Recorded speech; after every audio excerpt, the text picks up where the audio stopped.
వందనాలు. అమ్మ చెప్పు. నేను చెప్పే సాక్ష్యం ఏంటంటే పోయినసారి వచ్చాం మేము.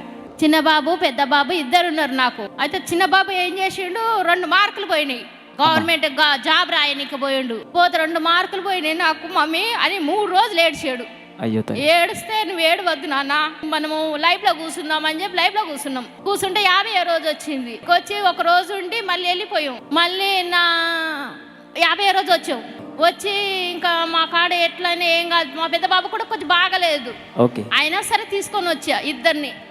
తీసుకొని వచ్చి నేను మరి నా కొడుకు అయితే జాబ్ రావాలి, నువ్వు ఏమన్నా చేసుకోదేవా, మరి మస్తు ఏడుస్తుండ, అన్నం లేవు నీళ్ళు లేవు అని ఏడ్చుకొని ఇంకా 50వ రోజు వచ్చిన రోజు డాడీ ఏమన్నాడంటే, ఉట్టిగా పోవట్లేదమ్మా మీరు బహుమానం తీసుకొని వెళ్తున్నారు అంటే నేను బహుమానం తీసుకొని వెళ్తున్నాను. ఇంటికి వెళ్ళిన ఇంటికి వెళ్ళి 15 నిమిషాలకే నా కొడుకు మార్కులు కలిపారు, పాస్ అయ్యిండు. ఇప్పుడు ట్రైనింగ్ లో ఉన్నాడు. 6 నెల. మా పెద్ద బాబు కూడా జాబ్ వచ్చింది. ఇద్దరికి జాబ్ వచ్చిందా? ఇద్దరికి వచ్చింది. ఒక ఆయన గ్రూప్ లో వచ్చింది, ఒక ఆయన పోలీస్ లో వచ్చింది. Praise the Lord. ఇప్పుడు సంతోషంగా ఉన్నారమ్మా? సంతోషంగా ఉంది. అమ్మ నాన్నకు వందనాలు. ఎక్కడి నుంచి వచ్చారమ్మా మీరు? అంబర్పేట నుంచి వచ్చారమ్మా. చూసారండి ఎంత గొప్ప సాక్ష్యం కదా.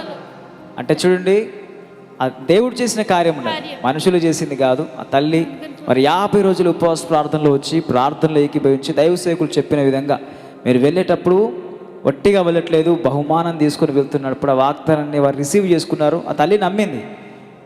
వెళ్ళిన వెంటనే 15 నిమిషాలలో వారు మార్కులు కలపడం జరిగింది. ఇప్పుడు ట్రైనింగ్లో ఉన్నాడంటే ఇద్దరికి మంచి జాబ్ వచ్చింది. ఎంత గొప్ప ఆశీర్వాదం ఉంది. ఆ తల్లికి ఆ కుటుంబానికి ఇప్పుడు ఎంత సంతోషం. గట్టిగా చప్పలు కొడదాం ఒకసారి. Praise the Lord. ఇలా